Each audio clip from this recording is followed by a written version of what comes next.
just kind of put some random sort of symbols up on the board, a 5, a 3, or I guess a sideways M, maybe a dot and a 7. And I said, what is this? You'd probably say, oh, I don't know. It's a bunch of things on the board. And you're absolutely right. There's no way of really knowing what that is.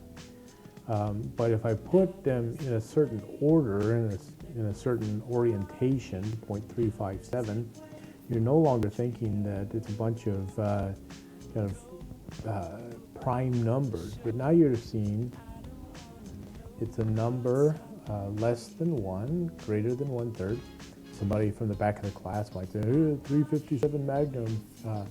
But you can see that the order of the symbols counts, and their orientation and their representation means something. And the same thing happens with the 1s and the 0s that are part of our information systems. The order that they're in counts.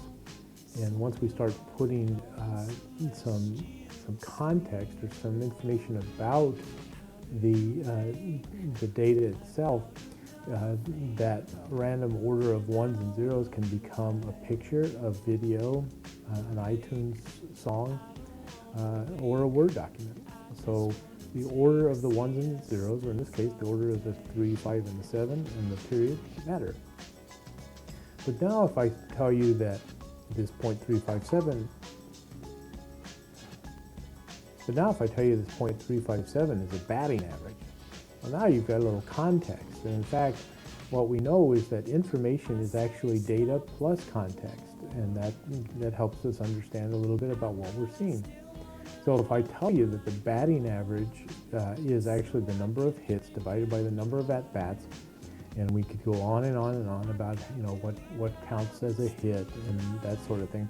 So if we put that aside, knowing that that's the calculation, we can take a look at that 0.357 batting average and see that that's actually a pretty good batting average.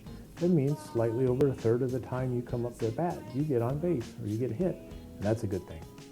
And understanding that a 0.357 batting average is a good one, that comes from experience. And we know that knowledge then is information plus experience.